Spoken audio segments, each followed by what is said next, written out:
ឆ្លាតវៃប្រសិនបើទូទឹកកករបស់អ្នកមិនត្រជាក់ទេបោះវាចោលទៅ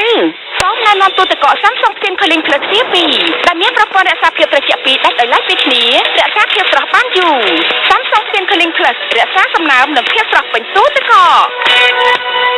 ទិញទូទឹកកក Samsung ទទួលបានរង្វាន់ភ្លាម